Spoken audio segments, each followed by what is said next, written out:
Hello, today's Thursday, May 29th of 2025. Jason Shapiro, crowdedmarketreport.com.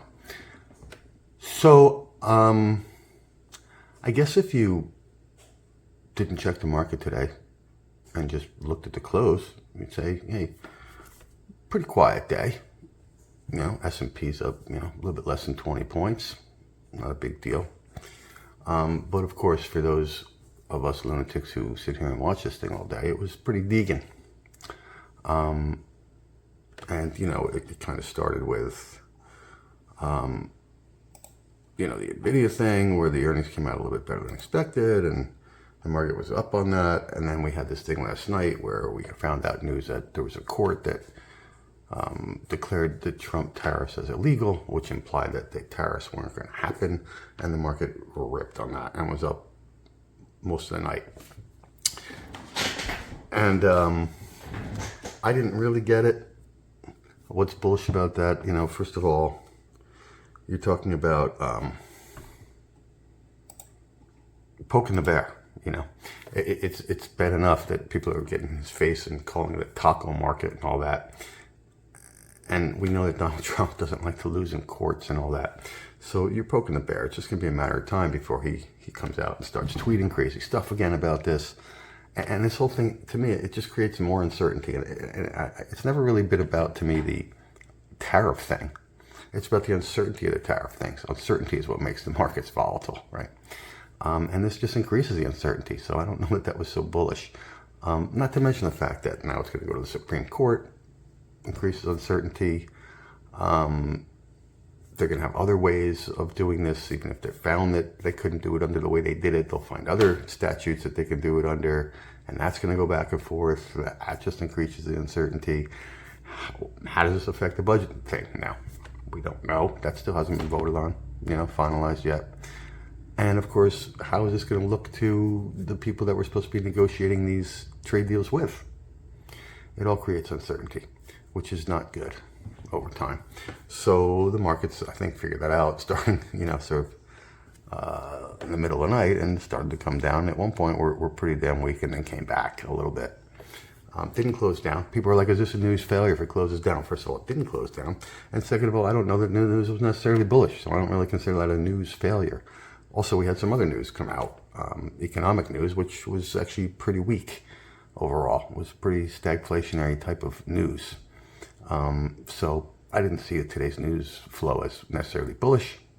The market closed up a little bit, but it was really just deacon trading going on.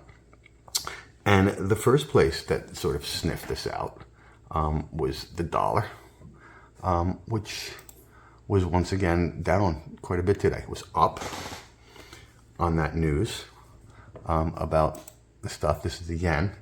The yen came way down and then went way up. And this is despite the fact that, I know I've been talking about this a lot, but despite the fact there seems to be some pretty excessive bearishness in the dollar and some pretty decent positioning in the, betting against the dollar in the yen. You can see how long people are the yen here. A little bit long the pound. Pretty long the euro too.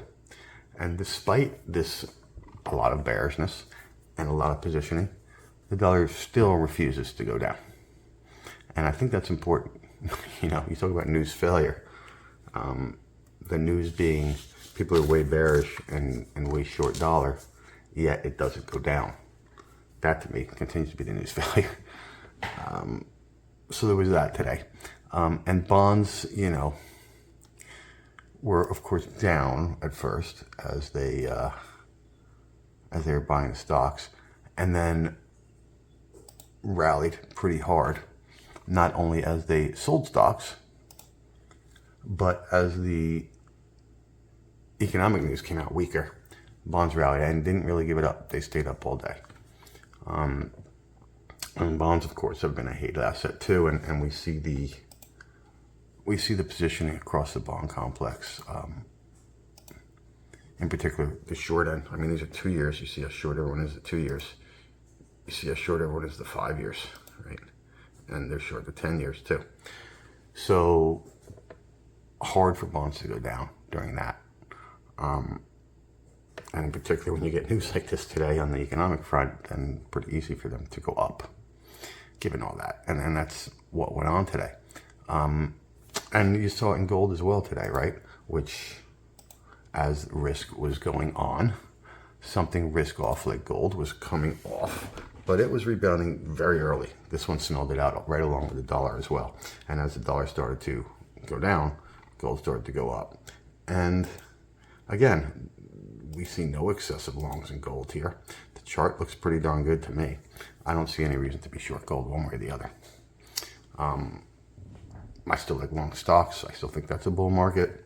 But I think along with that, long gold is a pretty good trade to go along with it. It can hedge your long stocks on some days, and on some days it can make on both sides. I mean, look, today the S&P was up and gold was up. So that's a positive hedge trade. I kind of like that as well. And, you know, Bitcoin had a little bit of a rough day today, and has not traded well the last few days. This week has been a little bit rough on Bitcoin. We got to the new highs and we kind of failed there, and we're kind of sitting here. I don't know that I'm going to conclude that it's over just yet. I still think the positioning is favorable. We'll find out tomorrow when the new COT comes out if it's still that way. But I still think the positioning is favorable. But tough to argue that it's been trading well this week. It has not. And tough to argue that it traded well today. It did not. Was up when risk assets were up, but was up a lot less. And that's been the case for this whole week. And then came down a lot more. Now it's more volatile, I get it, but was up less when things were good and was down more when things went sour. So it hasn't traded well. I don't think it's the end of the world necessarily, but definitely something to keep an eye on if you're Bitcoining. And like I say, we'll have more information tomorrow when the new COT report comes out, right? So in general, that's what today was. Pretty Deegan day.